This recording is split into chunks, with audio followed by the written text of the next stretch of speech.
দীঘার জগন্নাথ ধামের বিরুদ্ধে মামলা, যেই মামলার ফলে মমতা বন্দ্যোপাধ্যায়কে বিপদে ফেলা যাবে, তার সরকারকে বিপদে ফেলা যাবে, এমনকি দীঘার জগন্নাথ ধামকে বিপদের মুখে ফেলা যাবে, যার জন্য হাইকোর্টে মামলা করা হয়েছে। অবশেষে দীর্ঘদিন মামলা চলার পরে হাইকোর্ট রায় দিয়ে দিয়েছে। কি জানিয়েছে হাইকোর্ট জানেন? যেটা আপনাদেরকে আমি জানাবো।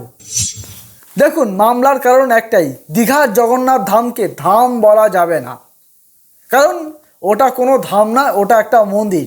আর এটা নিয়েই একদল মানুষ, একদল সংগঠন তারা চলে গেল সরাসরি মামলা করতে, কারণ দীঘাকে ধাম বলা যাবে না, দীঘার জগন্নাথ দেবের মন্দিরকে ধাম বলা যাবে না। এটাই হচ্ছে তাদের রাগের কারণ, এটাই হচ্ছে তাদের মামলার কারণ।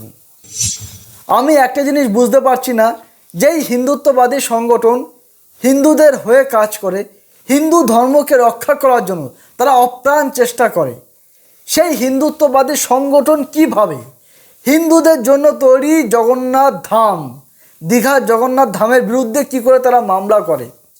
তারা তো হিন্দুত্ববাদী মানুষজন, তারা হিন্দুদের হয়ে কাজ করেন, হিন্দুদের অস্তিত্ব রক্ষার জন্য তারা কাজ করেন। তারাই আবার হিন্দুদের জগন্নাথ মন্দিরের বিরুদ্ধে গিয়ে কিভাবে মামলা করতে পারে, কিভাবে সেই মন্দিরকে বিপদে ফেলতে পারে? এটা আমার বোধগম্য হচ্ছে না, বিশ্বাস করুন। দেখুন, আপনাদেরকে আমি একটা কথা পরিষ্কার বলছি, দীঘার জগন্নাথ ধাম, এই ধাম শব্দটা নিয়ে ভক্ত এবং ভগবান মানে জগন্নাথ দেব এবং তার ভক্ত, তাদের কিন্তু কোনো আপত্তি নেই। এমনকি দীঘার মন্দির কর্তৃপক্ষ বা দীঘার ধাম কর্তৃপক্ষ, তাদেরও কিন্তু কোনো আপত্তি নেই রাজ্য সরকারের। কিন্তু সেই সব মানুষদের কেন এত আপত্তি? ধাম শব্দটা ব্যবহারে কি এমন আপত্তি থাকতে পারে? একটা মন্দির, আপনি সেটাকে মন্দির বলুন বা ধাম বলুন বা যাই বলুন না কেন, যেখানে পূজা অর্চনা হয় সেটাই তো মন্দির, সেটাই তো ভগবানের জায়গা, যেখানে ভগবানকে পুজো করা হয় সেটাই তো ভগবানের জায়গা, সেখানেই তো ভগবান থাকেন, সেটাই তো আমরা জানি। একটা ধাম শব্দ, সেই ধাম শব্দ নিয়ে এত কেন আপত্তি? ধাম শব্দ ব্যবহার করলে কি এমন অসুবিধা? এরকম ধাম শব্দ ব্যবহার করেছে আমাদের ভারতবর্ষে, অনেক এরকম ধাম রয়েছে, অনেক মন্দির রয়েছে, অনেক ধাম রয়েছে। তাহলে দীঘার জগন্নাথ মন্দিরকে যদি ধাম বলা হয় তাহলে এত অসুবিধা কি? দেখুন, দীঘার জগন্নাথ ধাম এটা মুখ্যমন্ত্রী মমতা বন্দ্যোপাধ্যায় তৈরি করেছে বলেই কি এত আপত্তি আপনাদের? মমতা বন্দ্যোপাধ্যায়ের সাথে আপনাদের রাজনৈতিক দৃষ্টিভঙ্গি নাই মিলতে পারে, আপনারা তার বিরোধিতা করুন, আপনারা তার চরম বিরোধিতা করুন, আমিও করি। আমিও মমতা বন্দ্যোপাধ্যায় সব কিছু পছন্দ করি না, তাই বলে মমতা বন্দ্যোপাধ্যায়ের সাথে বিরোধিতা করতে গিয়ে আমি জগন্নাথ দেবের ধাম বা মন্দির সেটাকে কেন বিরোধিতা করব? আমি একজন হিন্দু, আপনি একজন হিন্দু যদি হয়ে থাকেন, তাহলে আমরা কেন ভগবানের মন্দির জগন্নাথ দেবের মন্দিরের কেন বিরোধিতা করতে যাব? দেখুন, আপনাদেরকে আমি যেটাই বলবো যে রাজনীতির ছায়া, সেটা বিজেপি হোক, তৃণমূল হোক, সিপিএম হোক, কংগ্রেস হোক, রাজনীতির ছায়া কেন পড়বে মন্দিরের উপরে? এটা তো একটা ধর্মের জায়গা, এটা তো একটা বিশ্বাসের জায়গা, এটা তো একটা ভালোবাসার জায়গা, যেখানে মানুষ, ধর্মপ্রাণ মানুষ, হিন্দু ধর্মাবলম্বী মানুষজন যারা ভগবানকে ভালোবেসে তার কাছে যায়, তার কাছে মনস্কামনা জানায়, তার কাছে প্রার্থনা করে। মানুষ শয়ে শয়ে মানুষ, প্রচুর মানুষ, উপচে পড়া মানুষের এখন ভিড় দীঘার জগন্নাথ মন্দিরে, প্রচুর মানুষ দীঘার জগন্নাথ মন্দিরে ছুটে যাচ্ছেন। তারা কি এই সমস্ত রাজনৈতিক বিতর্কের কথা ভেবে তারা যাচ্ছেন? না, তারা এইসব ভাবছেন না। মানুষের, সাধারণ মানুষ কিন্তু এইসব ভাবেন না, তারা ভগবানের কাছে যান, তারা ভগবানকে সামনে থেকে দেখতে চান, তাদের কাছে এইসব নিয়ে কোনো মাথা ব্যথা নেই। আমি চাই রাজনীতির ছায়া যেন ভগবানের মন্দিরের উপরে যেন না পড়ে। সেটা মমতা বন্দ্যোপাধ্যায় তৈরি করুক, সেটা ভারতবর্ষের প্রধানমন্ত্রী নরেন্দ্র মোদী রাম মন্দির তৈরি করুক, যে কোনো মন্দির হতে পারে, সেটা রাম মন্দিরের উপরেও যেন কোনো রাজনীতির ছায়া না থাকে, সেটা এমনকি দীঘার জগন্নাথ দেবের মন্দিরের উপরেও যেন রাজনীতির ছায়া না থাকে। সে মমতা করুক বা মোদি করুক বা অন্য কোনো রাজনীতিবিদ করুক, যেই করুক না কেন, রাজনীতির জায়গা আলাদা, আর ভক্তি আর ধর্মীয় ভাবাবেগ সেটা কিন্তু আলাদা জায়গা, এটা কিন্তু মাথায় রাখতে হবে। তাহলে চলুন ভিডিওটা শুরু করা যাক। আপনারা দেখছেন সাজবেলা ডিজিটাল, আর আমি হচ্ছে সুজাক। যদি ভিডিওটা ভালো লাগে অবশ্যই চ্যানেলটিকে সাবস্ক্রাইব করে রাখবেন। আপনাদেরকে জানাবো যে হাইকোর্ট রায় কি দিয়েছেন, হাইকোর্ট তার রায়ে কি বলেছেন, এটা মন্দির না ধাম, যেটা নিয়ে বিশ্ব হিন্দু পরিষদ মামলা করেছিল কলকাতা হাইকোর্টে। হাইকোর্ট কি উত্তর দিয়েছিল শুনুন তাহলে। দেখুন, আপনাদেরকে আমি প্রথমে যেটা বলি যে বিশ্ব হিন্দু পরিষদ যারা হিন্দুদের জন্য কাজ করেন, যারা হিন্দু ধর্মকে রক্ষা করার জন্য তারা একের পর এক চেষ্টা করে যাচ্ছেন, সেই বিশ্ব হিন্দু পরিষদ যখন দীঘার জগন্নাথ ধামের বিরুদ্ধে হাইকোর্টে মামলা করেন, তারা মামলা করেছেন, ঠিক আছে, তারা মমতা বন্দ্যোপাধ্যায়ের সাথে তারা একটা বিরোধিতা আছে, মানছি, তারা মামলা করেছেন হাইকোর্টে, কিন্তু তারা পর্যাপ্ত নথি তারা জমা দিতে পারেননি। দেখুন, আপনারা একটা জিনিস ভালো করে বুঝবেন যে হাইকোর্ট হোক, সুপ্রিম কোর্ট হোক বা যে কোনো কোর্ট হোক, সেখানে গিয়ে কোনো যুক্তি তখনই ধোপে টিকবে যখন সেই যুক্তির সপক্ষে আপনি প্রমাণ দিতে পারবেন। আপনি হাইকোর্টে যাচ্ছেন, হাইকোর্টে গিয়ে বিচারপতিকে বলছেন যে দীঘায় যে জগন্নাথ একটা মন্দির তৈরি হচ্ছে, ওটা একটা মন্দির, ওটা দীঘার জগন্নাথ মন্দির কর্তৃপক্ষ তারা ধাম শব্দটা ব্যবহার করেছে, ওটা ধাম না, ওটা একটা মন্দির। আপনারা যারা বিশ্ব হিন্দু পরিষদ তারা এমনটা হাইকোর্টে জানিয়েছেন যে ওটা একটা কোনো ধাম না, ওটা একটা জাস্ট মন্দির, ওরা কেন ধাম ব্যবহার করছে এটা নিয়ে তাদের একটা আপত্তি, সেটা নিয়ে তারা হাইকোর্টে মামলা করেছেন। সেই হাইকোর্টে দীর্ঘদিন ধরে মামলা চলেছে, তারা নথি দেখিয়েছেন, কিন্তু তারা পর্যাপ্ত পরিমাণ নথি দেখাতে পারেননি। আপনারা যে বলছেন যে ওটা ধাম না, ওটা একটা মন্দির, ওটাকে ধাম শব্দ ব্যবহার করা যাবে না, তার জন্য তো প্রমাণ দিতে হবে, তার জন্য তো নথি দিতে হবে যে কেন ওটা ধাম নয়, ওটাকে কেন ধাম বলা যাবে না, তার জন্য তো খালি যুক্তি দিলে তো হবে না, তার তো প্রমাণ চাই। সেই প্রমাণটা কিন্তু তারা দিতে পারছিল না। এইভাবে একটা মামলা দিনের পর দিন পিছোতে শুরু করলো। অবশেষে হাইকোর্টের প্রধান বিচারপতির বেঞ্চ এবার কড়া স্টেপ নিল।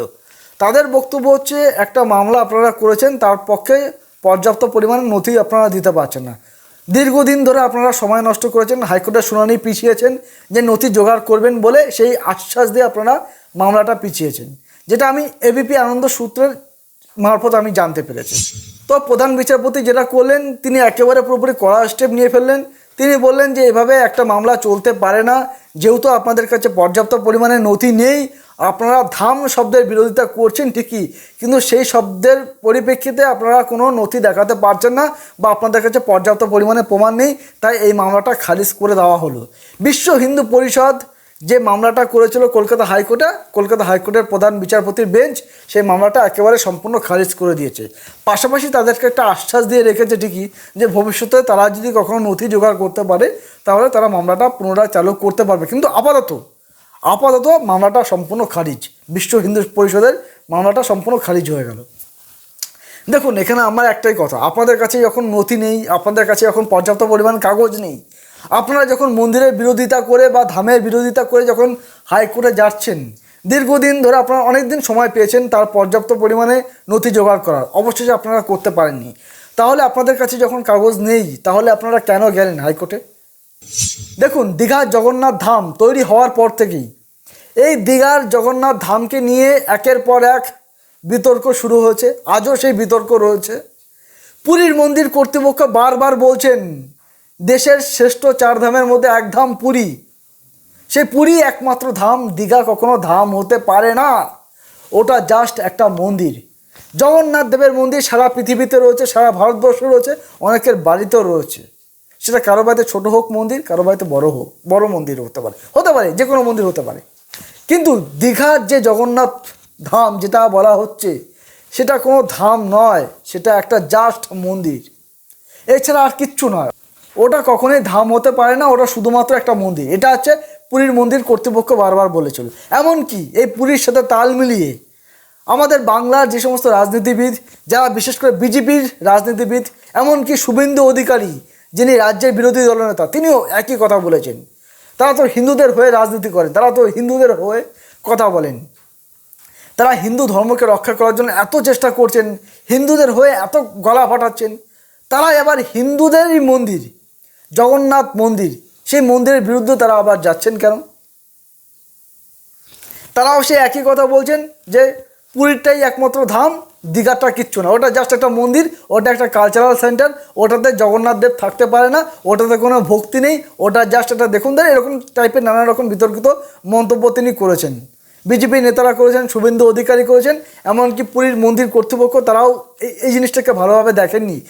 দীঘায় যে এরকম একটা জগন্নাথ দেবের ধাম তৈরি হচ্ছে সেটা পুরীর মন্দির কর্তৃপক্ষ তারাও ভালোভাবে নেয়নি, তারাও একটা সময় মামলা করার হুঁশিয়ারি দিয়েছিলেন, জানি না তারা মামলা করেছেন কিনা।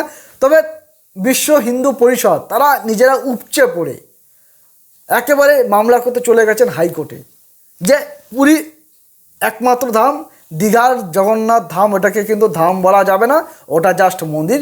এইটা নিয়ে তারা হাইকোর্টে চলে গেল মামলা করতে। আপনি যদি হিন্দু আইনজীবী হন বা বিশ্ব হিন্দু পরিষদ, তারা হিন্দুত্ববাদের যে কথাগুলো বলেন, তারা কি করে পারলো একটা তাদের সাথে মমতা বন্দ্যোপাধ্যায়ের বিরোধিতা থাকতেই পারে। দেখুন, আমি এই কথাগুলো বারবার না বললে হচ্ছে না। সেখানে আপনারা দীঘার জগন্নাথ দেবের মন্দির, এটা তো মুসলমানদের জন্য তৈরি করা হয়নি, এটা তো খ্রিস্টান বা অন্যান্য ধর্মাবলম্বী মানুষদের জন্য তৈরি করা হয়নি। হ্যাঁ, যে কোনো ধর্মের মানুষ ভগবানের দর্শন করতেই পারেন, তার মনে যদি ভক্তি থাকে যে কোনো ধর্মের মানুষ আসতে পারেন, সেটা আলাদা বিষয়। কিন্তু এটা তো মূলত হিন্দুদের মন্দির। তাহলে হিন্দুদের মন্দির বা হিন্দুদের ধাম, সেই ধামের বিরোধিতা করে আপনারা কোর্টে কেন গেলেন? কি দরকার ছিল আপনাদের যাওয়া? আপনাদের সাথে মমতা বন্দ্যোপাধ্যায়ের বিরোধিতা আছে, আপনারা রাজনৈতিকভাবে সেই বিরোধিতা করুন, আন্দোলন করুন, মিছিল করুন, মিটিং করুন, রাজনৈতিকভাবে যে সমস্ত কর্মকাণ্ড করা যায় সেগুলো করুন। কেন একটা মন্দিরের বিরুদ্ধে, কেন একটা ধামের বিরুদ্ধে গিয়ে আপনারা কোর্টে যাচ্ছেন? কেন এত সময় আপনারা নষ্ট করছেন? আমি তো সেটা বুঝতে পারছি না। যেখানে আপনাদের কাছে পর্যাপ্ত পরিমাণে কাগজ নেই, নথি নেই, আপনাদের কাছে প্রমাণ নেই, যার জন্য হাইকোর্ট আপনাদের মামলাটাই খারিজ করে দিল। হাইকোর্টের কাছে আপনাদের মামলাটা ধোপে টেকলো না। তাহলে কি দরকার ছিল হাইকোর্টে গিয়ে মামলা করার? থাকতো মন্দিরটা মন্দিরের মতো, ধামটা ধামের মতো। আপনারা দীঘা জগন্নাথ ধামকে ধাম বলতেন না, আপনারা মন্দিরই বলতেন। কি আছে, আপনারা মৌখিকভাবে বিরোধিতা করতে পারতেন, তার জন্য কোর্টে যাওয়ার তো কোনো দরকার ছিল না। আপনারা রাস্তায় নেমে বিরোধিতা করতে পারতেন, আপনারা কটাক্ষ করতে পারতেন, আপনারা বিতর্ক তৈরি করতে পারতেন। বিতর্ক অনেক করেছেন, তারপরে আবার কোর্টে যাওয়ার কী দরকার ছিল? এটার কোনো প্রয়োজন ছিল না, আমার মনে হয় একদম প্রয়োজন ছিল না। আমরা দেখেছি এর আগে বিজেপির অন্যান্য নেতারা, এমনকি বিরোধী দলনেতা শুভেন্দু অধিকারী, যেটা আমি প্রথমেই বলছিলাম আবারও বলছি, যে তিনিও পর্যন্ত এই ধামের বিরুদ্ধে কথা বলেছেন। তিনি বলছেন যে পুরী দেশের শ্রেষ্ঠ 4 ধামের একটা ধাম। তো সেই পুরীকে নকল করে আরেকটা ধাম তৈরি হতে পারে না। যেটা শুভেন্দু অধিকারী বলেছিলেন যে পুরীতে প্রতি বছর রথযাত্রার সময় প্রচুর লক্ষ লক্ষ মানুষ আসেন, এমনি সময় পুরীতে প্রচুর মানুষ যান। সে পুরী একটা বিখ্যাত ধাম, সে ধামকে নকল করে আরও একটা ধাম হতে পারে না। এটা ভক্তদের ভাবাবেগে আঘাত লাগতে পারে, মানে সেটাকে ঠিক নয়। সেটা বিরোধী দলনেতা শুভেন্দু অধিকারী বলেছিলেন। এরকম ধাম তো আমাদের ভারতবর্ষে অনেক রয়েছে, নবদ্বীপ ধাম রয়েছে, আরও অনেক অনেক ধাম রয়েছে। এই ধাম শব্দ নিয়ে আপনাদের কেন এত আপত্তি?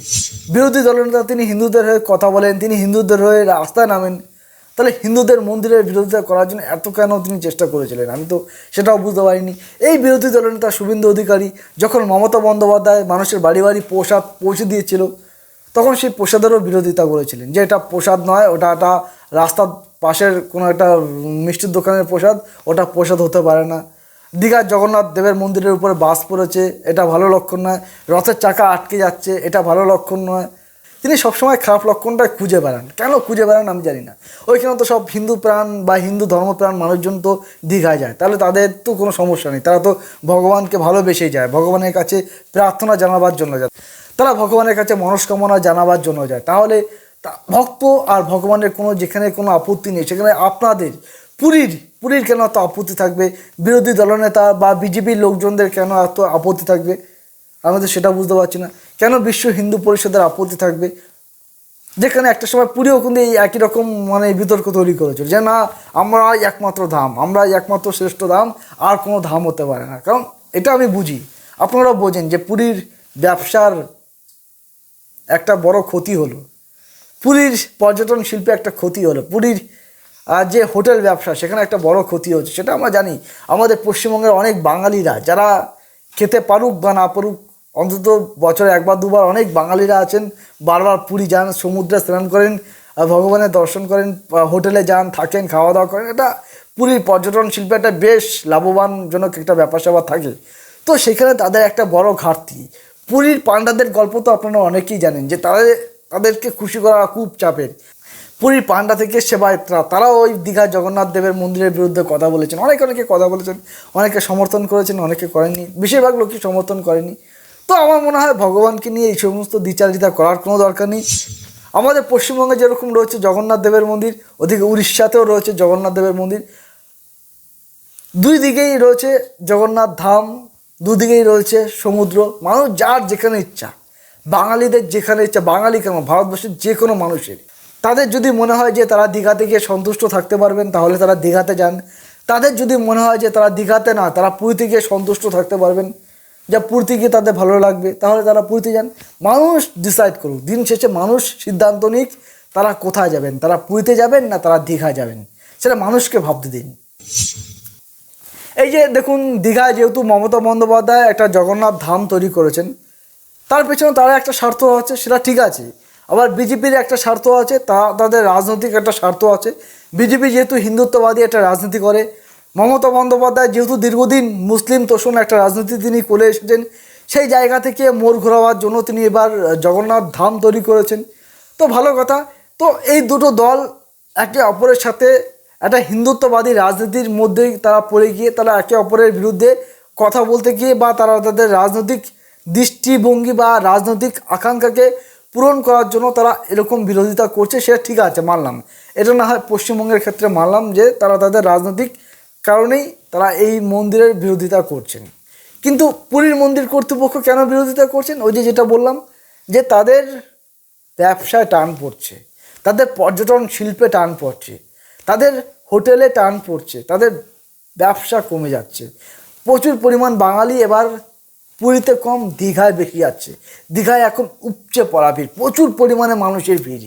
ইতিমধ্যে দীঘায় লক্ষ লক্ষ মানুষ প্রতিদিন যাচ্ছেন, লক্ষ লক্ষ মানুষ, কয়েক লক্ষ মানুষ বেশ কয়েক মাসে তারা চলে গেছেন। দীঘার মন্দিরে এখন প্রচুর পরিমাণে আয়। এটা পুরীর মন্দির কর্তৃপক্ষ তারা মেনে নিতে পারবে বলে আমার অন্তত মনে হয় না। কারণ যেটা একসময় পুরীর পর্যটন শিল্পে অনেক বেশি আয় হতো, সেটা এখন দীঘায় হচ্ছে। দীঘায় এখন সব ধর্মের মানুষ দীঘার জগন্নাথ দেবের দর্শন করতে পারছে। দীঘার জগন্নাথ দেবের মন্দিরে কোনো রেস্ট্রিকশন নেই, যেখানে সবাইকে অ্যালাউ করা হয়, তাই তো, যেখানে সবাইকে অ্যালাউ করা হয়, সমস্ত বিদেশিদের অ্যালাউ করা হয়, সব ধরনের মানুষকে অ্যালাউ করা হয়, যার ফলে প্রচুর মানুষ দীঘায় যাচ্ছেন, জগন্নাথ দেবের মন্দিরকে দেখতে পাচ্ছেন, তারা পুজো দিতে পারছেন, যার ফলে জগন্নাথ দেবের মন্দিরটা এখন নিজে নিজে অনেক আস্তে আস্তে বেশ ভালোভাবে স্বাবলম্বী হতে পারছে। এটা একটা খুব ভালো দিক। তো এটাকে মেনে নিতে হবে। দীঘার মতো করে চলুক, পুরীর মতো করে চলুক। আমার সাথে পুরীর কোনো বিরোধিতা নেই, আমার সাথে দীঘার কোনো বিরোধিতা নেই। আমি মমতা বন্দ্যোপাধ্যায়ের সব কাজকে সমর্থন করি না, আমার তার সব কাজ ভালো লাগে না। কিন্তু তাই বলে মমতা বন্দ্যোপাধ্যায়ের বিরোধিতা করতে গিয়ে আমি কেন দীঘার জগন্নাথ ধাম, দীঘার জগন্নাথ মন্দির বা যাই বলি না কেন আমরা, সে ভগবান জগন্নাথ দেব, তার কেন বিরোধিতা আমরা করব? আমাদের তো তিনি প্রভু। আমরা তো তার কাছে ভক্তের টানে ছুটে যাই, তার কাছে ভক্তি ভালোবাসার টানে ছুটে যাই, সেখানে কেন বিরোধিতা থাকবে বলুন তো? আমার যদি সামর্থ্য হয়, আপনার যদি সামর্থ্য হয়, আপনি পুরী যান, কোনো অসুবিধা, কে বারণ করছে? আপনি সিদ্ধান্ত নিন। আপনার যদি বাজেট ভালো থাকে, আপনার যদি সামর্থ্য হয়, আপনার যদি ভালো লাগে পুরীতে, তাহলে আপনি পুরীতে যান, কোনো সমস্যা নেই। আপনাকে যদি দীঘায় যেতে হবে তার তো কোনো মানে নেই। আপনি যদি পারেন পুরীতে যেতে, তাহলে আপনি পুরী যান। আপনি যদি পারেন দীঘায় যেতে, তাহলে আপনি দীঘায় যান। আর এখন যারা দীঘায় যাচ্ছেন, অনেক মানুষ আছেন দেখবেন বাঙালিরা, যারা পুরীতে নয়, বিশেষ করে এরকম অনেক বাঙালি খুঁজে পাবেন আপনারা, যারা ধার দেনা লোন ফোন করে যেভাবে হোক তারা বছরে একবার দুবার তিনবার পাঁচবার 10বার তারা দীঘায় চলে যায়। তারা একটু সময় পেলেন আর উইকেন্ডে তারা দীঘা চলে যায়। এখন দীঘায় যেহেতু বাড়তি আকর্ষণ দীঘা জগন্নাথ দেবের মন্দির, তো সেখানে একটা আলাদা একটা মন্দিরের একটা বেশ কি বলবো, একটা গ্রহণযোগ্যতা রয়েছে। মন্দির এখন স্বাবলম্বী হচ্ছে, প্রচুর মানুষ ভগবান জগন্নাথ দেব কারোর কাছ থেকে দেখার সুযোগ পাচ্ছে, তার সামনে একটা প্রার্থনা করার সুযোগ পাচ্ছে। একটা ঝাঁ চকচকে একদম সুন্দর একটা মন্দির, তো মানুষের একটা আকর্ষণ তো বাড়বেই। দেখুন, এতদিন দীঘা ছিল শুধুমাত্র একটা সমুদ্র, এখন কিন্তু আর দীঘা সমুদ্র নয়। দীঘা এখন সমুদ্রের পাশাপাশি একটা যেরকম পর্যটন শিল্প বা পর্যটন কেন্দ্র বলতে পারেন, পাশাপাশি একটা তীর্থস্থান হিসাবে দীঘা পরিচিত লাভ করেছে। তো সেটা একটা সারা ভারতবর্ষের কাছে একটা গর্বের ব্যাপার, সারা পৃথিবীর কাছে একটা গর্বের ব্যাপার। যারা জগন্নাথ দেবের ভক্ত, তাদের কাছে বেশ ভালো লাগার জায়গা। তারা কখনো এই ভক্ত আর ভগবান, আমি তো বারবার বলছি, প্রতিটা ভিডিওতে একই কথা বলি, ভক্ত আর ভগবান তাদের কোনো আপত্তি নেই। ভগবান জগন্নাথ দেব তারও যেরকম কোনো আপত্তি নেই, এমনকি যারা ভগবানকে ভালোবাসে তাদেরও কোনো আপত্তি নেই, সবাই ভালো আছে। শুধু ভালো থাকতে পারি না আমরা, কারণ আমরা যারা মন্দিরকে কাজে লাগিয়ে ব্যবসা করতে চাই, যাদের আমাদের মতন যারা ব্যবসা করে খাচ্ছে, হয়তো আমি করছি না, কিন্তু যারা ব্যবসা করে খাচ্ছেন মন্দিরকে কাজে লাগে, তাদের একটা চিন্তার ভাঁজ। যারা রাজনীতির ময়দানে রয়েছেন, যারা রাজনীতি করেন, সে বিজেপি, তৃণমূল, সিপিএম, কংগ্রেস, তাদের রাজনীতির অভিসন্ধি মেটানোর জন্য, তারা তাদের রাজনৈতিক কার্যকলাপ করার জন্য তারা এইসব বিরোধিতা করে থাকেন, তারা সেটাই করছেন। তো দিন শেষে কে যে যাই বিরোধিতা করুক না, কারণ ভগবান জগন্নাথ দেব তিনি আছেন, তিনি সবটাই বিচার করবেন, তার যেটা ভালো মনে হয় তিনি সেটা করবেন। তাহলে চলুন, এটা নিয়ে আমি আর কথা বাড়াবো না। আপনাদেরকে আমি যেটা বলবো, আপনাদের যদি ভিডিওটা ভালো লাগে অবশ্যই চ্যানেলটিকে সাবস্ক্রাইব করে পাশে থাকবেন।